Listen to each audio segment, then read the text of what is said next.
Good morning, good afternoon, or good evening to everyone. This is Apo Adman Agama of Templong Anituhan ng Luntiang Agama, which is former Luntiang Agama Natural Divine Arts and Healing, and welcome to the Pagan World Congress. First of all, I would like to thank Reverend Mary and Lord Don Lewis for having me to have an opportunity to speak up here about reclaiming our indigenous spiritual and indigenous nativist spirituality. So to start with, I would like to talk about this. In a world shaped by migration, colonization, and globalization, the word indigenous often evokes images of tribal people, ancestral lands, and ancient tradition. It is a term that carries both reverence and responsibility.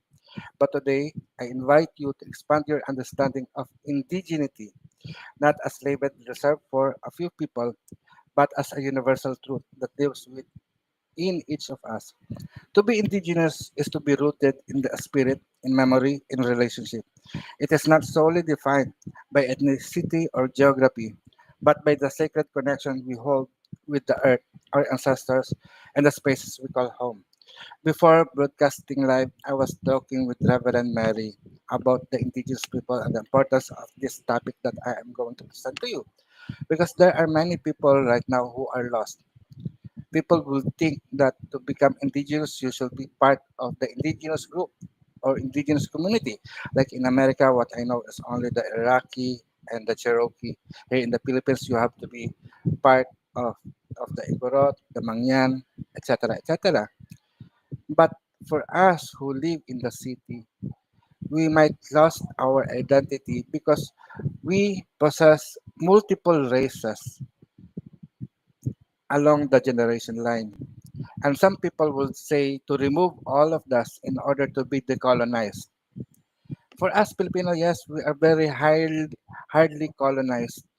We have lost our indigenous identity, especially going to the West.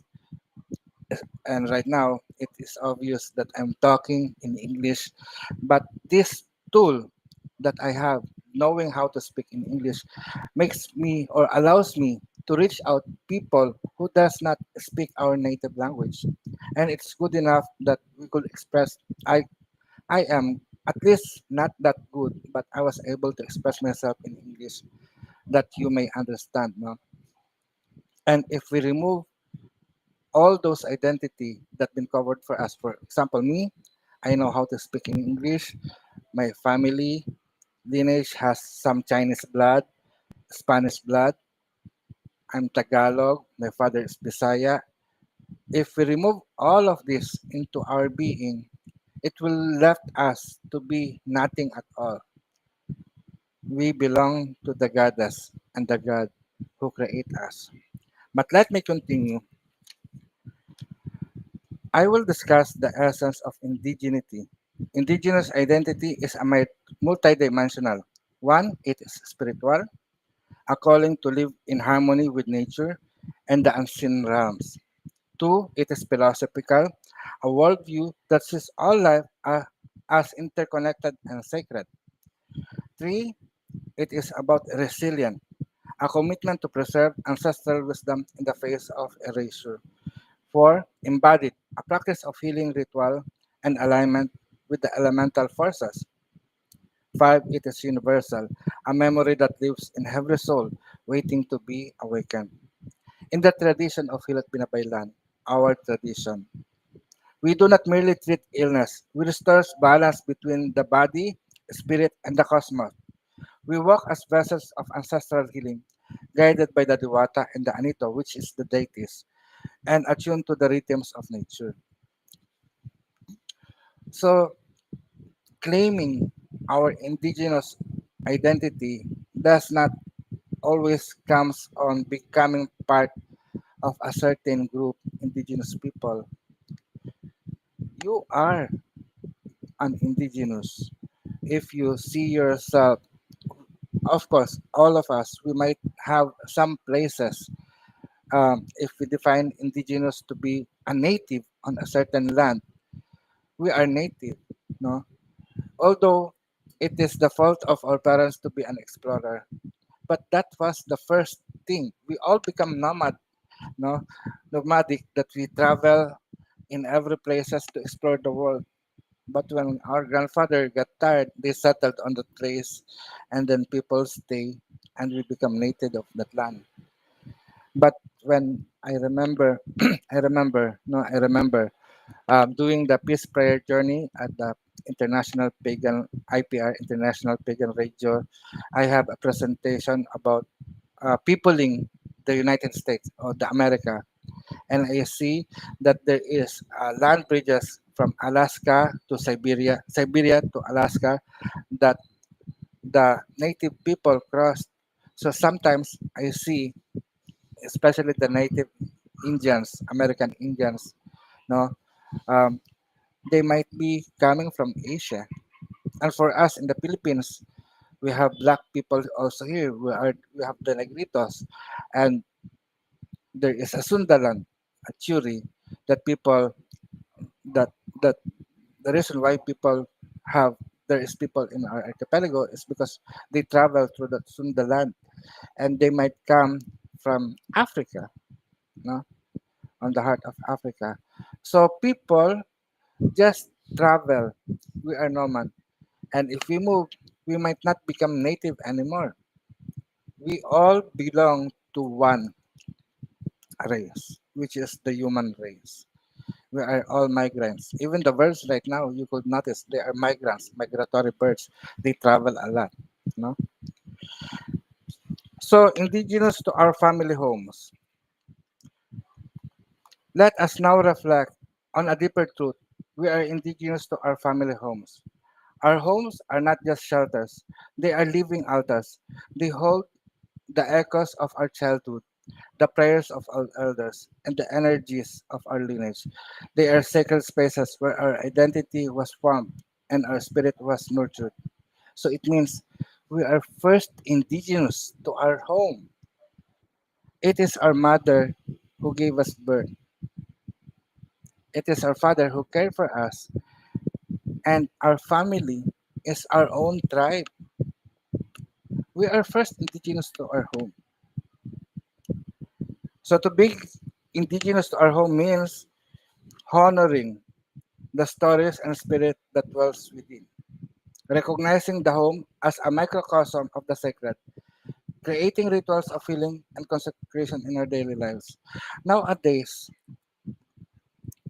most home, either Filipino home, American home, or Asian home, whatever it is, we are now being dominated and colonized by modern ideas that comes from the internet, social media, television, newsprint, etc., etc.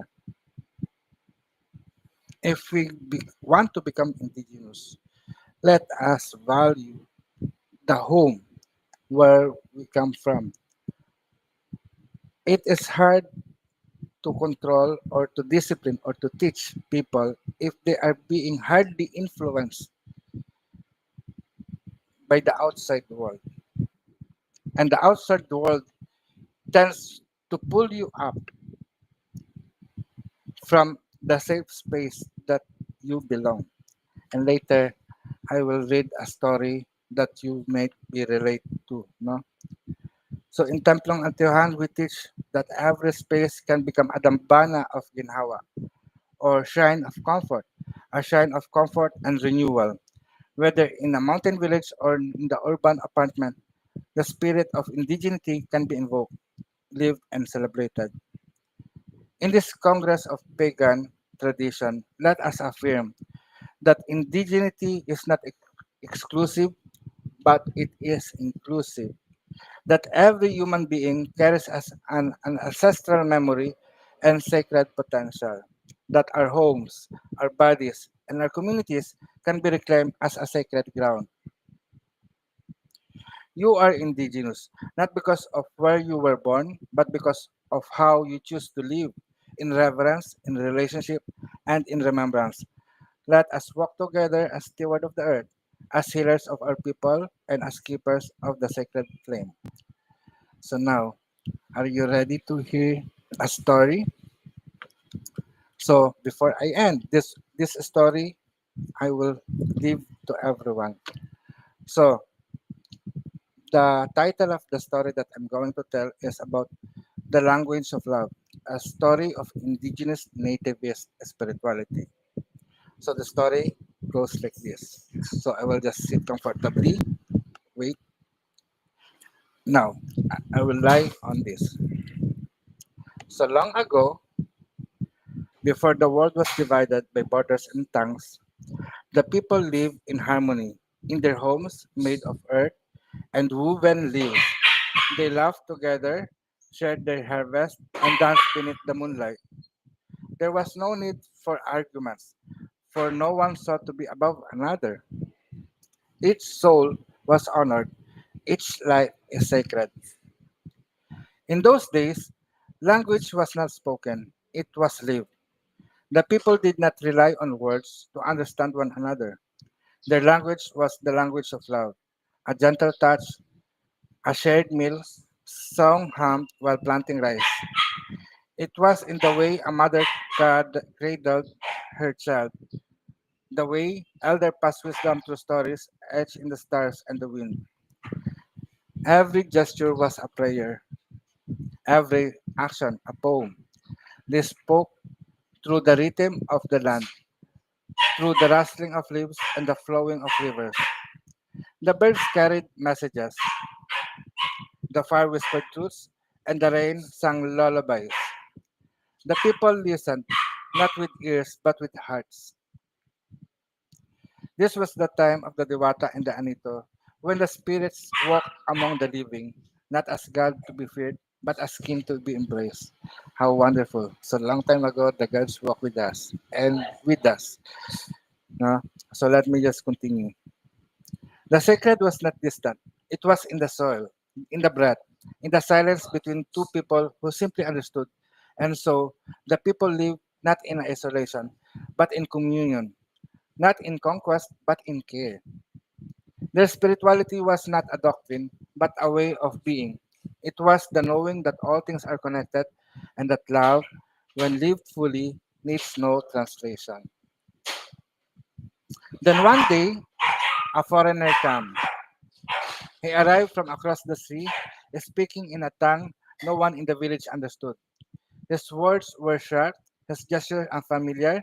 The people in the house watched with quiet curiosity, unsure of what the stranger, whom they called as Dayo, was trying to say. Among them was a young man named Taka, whose heart was open and eager to understand. Taka approached Dayo, befriended him, and began to study his ways. He listened to Dayo's language, observed his mannerism, and learned how Dayo thought and moved. Taka's curiosity grew into admiration, and admiration into imitation. Slowly, Taka began to change. He spoke less with his hand and heart, and more with words foreign to his skin. He dressed like Dayo, walked like Dayo, even changed the color of his skin to resemble Dayo. The transformation was so complete that when Taka returned to his family, they did not recognize him. He no longer moved with the rhythm of the land. His action no longer resonated with the silent language of love. He spoke out loud, in Dayo's tongue, and expected to be understood. But his family could not hear him, not because they lacked ear, but because the connection had been severed. Taka had become someone else. His bond with Dayo grew stronger, but the thread that tied him to his family, to his ancestors, and to the spirit of the land was cut. He had traded his identity for belonging in a world that was not his own. This is the story of what had happened to us. When the colonizer came, we were like Taka, curious, open, and eager to connect. Just like people here in the Philippines when talking about America. Oh, I love America. I love America. I want to go to America and everything else about America or onto the Western world. And because of that admiration, people come to that place. And when they are in America or in the Western part of the world, the Western part of the world have eaten the personality of some of our Filipino people, Filipino friends. And when they come back, They just look like foreign. No? So this is a real story about our culture of the Filipinos, of some indigenous people that embrace the Western world. No? So when the colonizer came, we were like Taka, curious, open, and eager to connect. But in doing so, we were reshaped. Our language was replaced. Our skin was lightened. Our spirituality was silenced. We were taught to speak, but not to feel. We were taught to obey and not to remember. We lost our connection to our family, just to be accepted by those outside it. We lost our identity, which once rooted us to our ancestral land, our Diwata, our Anito, and and the silent language of love. Let me just read this. I'm about to cry, no? Parang this is very emotional. But the story does not end here. For even in forgetting, there is a path to remembering. Even in transformation, there is a seed of return. And just as the land waits patiently for the rain, our ancestors await for us to come home. Taka lived many years in the world of Dayo. He spoke fluently in Dayo's tongue, wore Dayo's clothes, and followed Dayo's custom. He was praised by Dayo's people, given titles and honors, and taught to believe that his old ways were primitive and unworthy. The songs of his ancestors faded from his memory, replaced by foreign hymns and foreign dreams. But deep within him, something stirred. It began as a whisper in the wind, soft, familiar, and haunting. Then came the dreams. Vision of his mother hand weaving mats, of his father planting rice with bare feet, of elders chanting beneath the moon. He saw the fire again, the river, the mountain. He heard the language of love, not spoken but felt. Taka began to question. He looked at his reflection and saw a stranger. His skin once kissed by the sun of his homeland, now pale and foreign. His voice was gentle and rhythmic, now echoed with sharpness. He no longer danced with the earth. He walked on it like a conqueror. One day, he returned to the village. But the people did not welcome him. They saw Dayo in his face, in his speech, in his ways. The children hid behind their mothers. Their elders turned away. Even the land seemed silent, as if mourning of his transformation. Taka wept. He wandered in the forest, seeking solitude. There, beneath the ancient balete tree, or willow tree, he met an old babaylan, or shaman. She looked at she looked at him with eyes that saw beyond skin and speech. She did not ask who he was. She already knew. You are lost, she said, but not gone. She taught him again the language of the land. She showed him how to listen to the wind, how to speak with the fire, how to feel the heartbeat of the soil. She reminded him of the Diwata and the Anito, of the sacred names and rituals of remembrance. Actually, it's so wonderful if you learn the language of the land, no?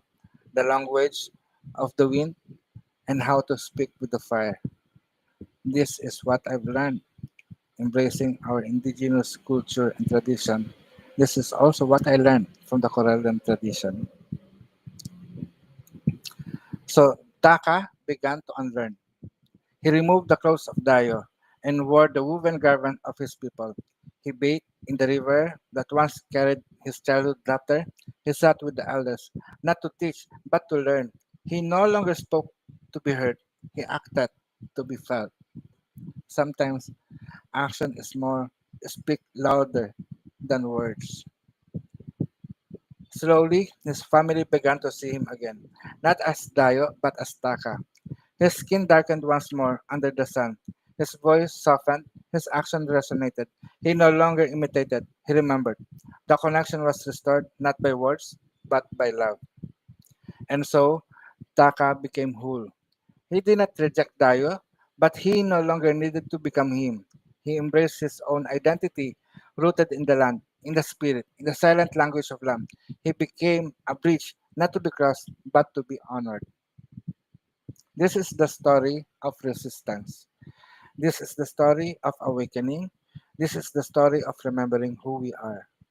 Taka's journey was not his own.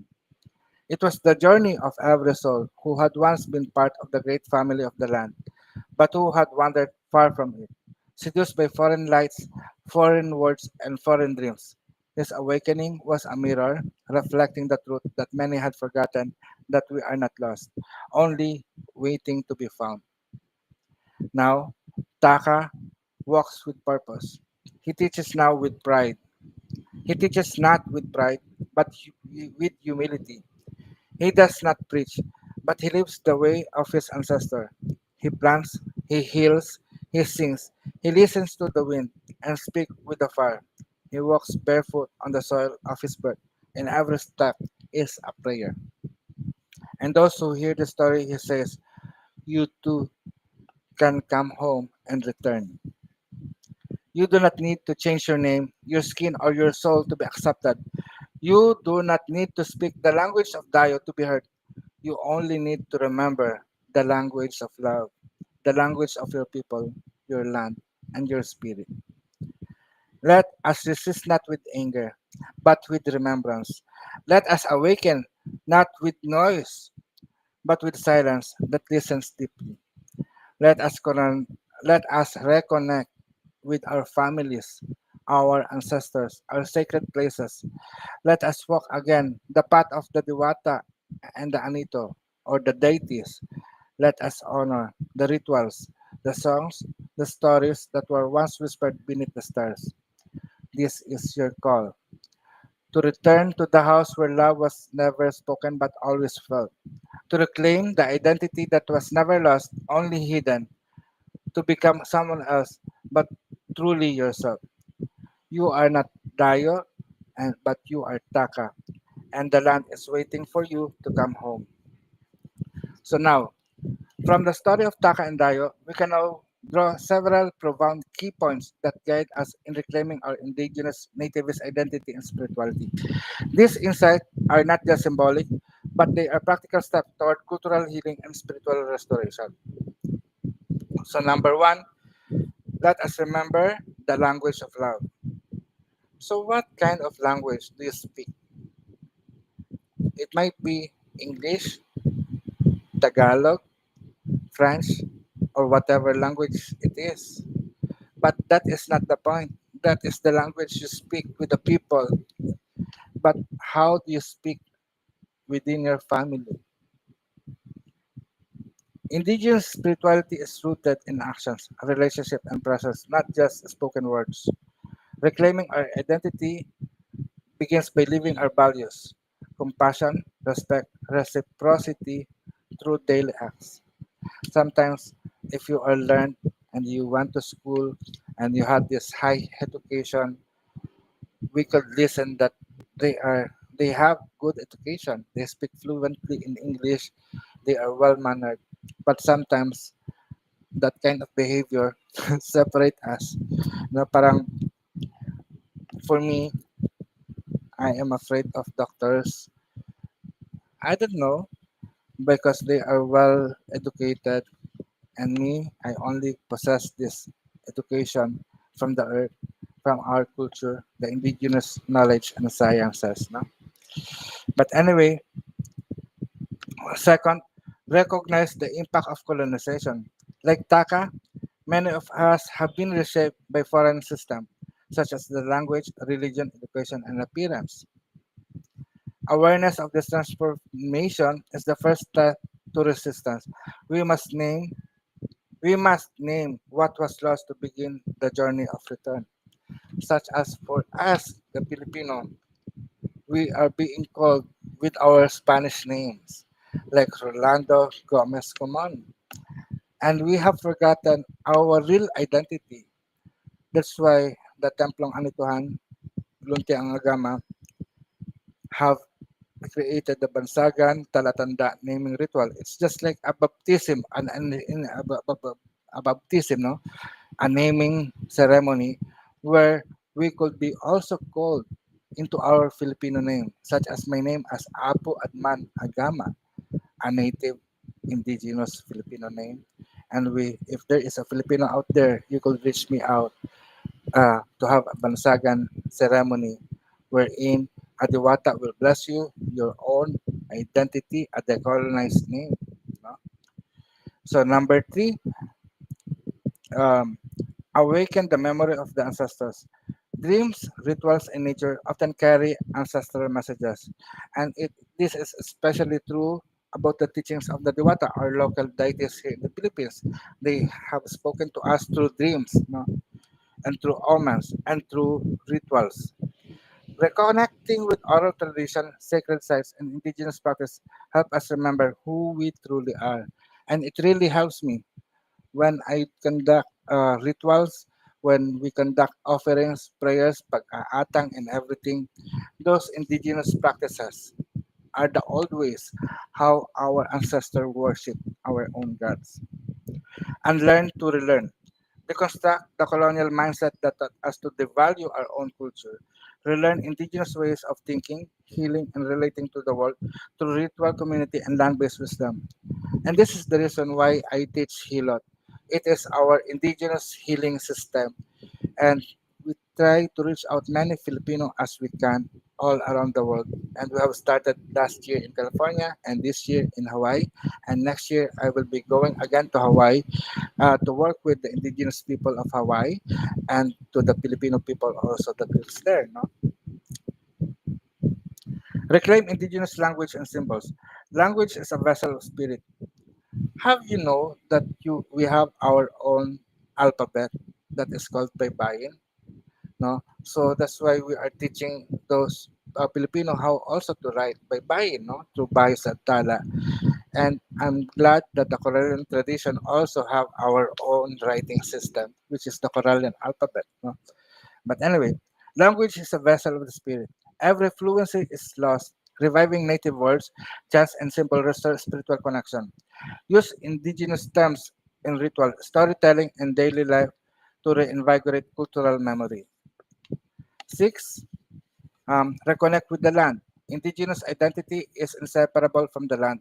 The soil, rivers, mountains, and trees are living relatives. So if we want to, no, spare time to come back here in the Philippines or to go to your native land just to have a field trip to connect yourself.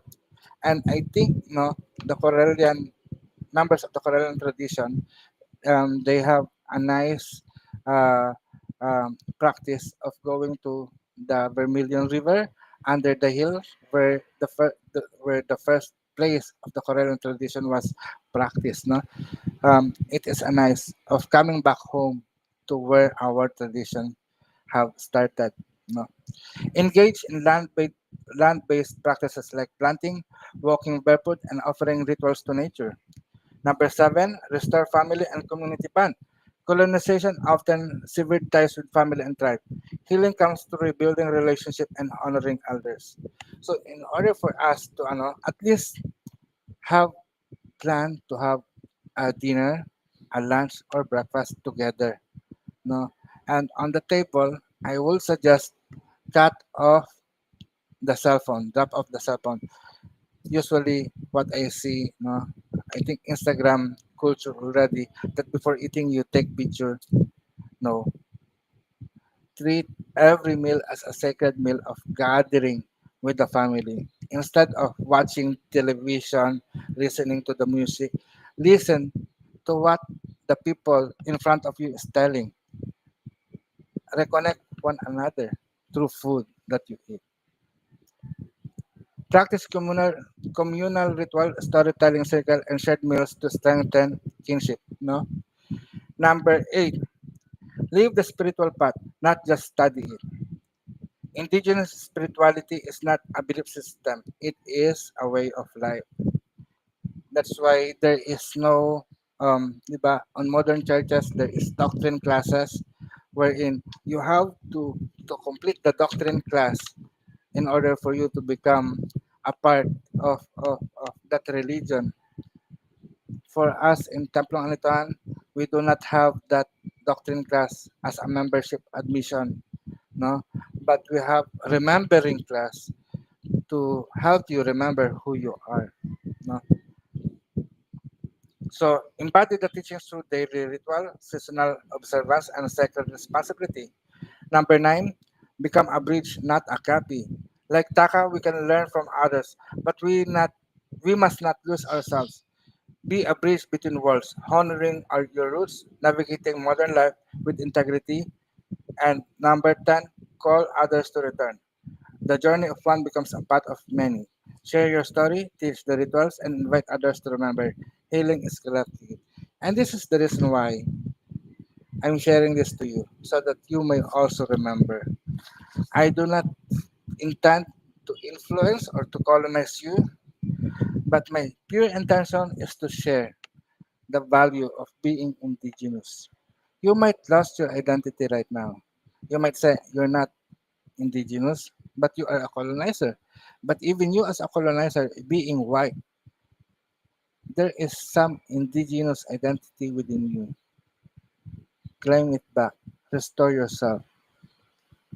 Speak not louder, but act more louder. No? So with this, let us close. I want to give blessings to everyone.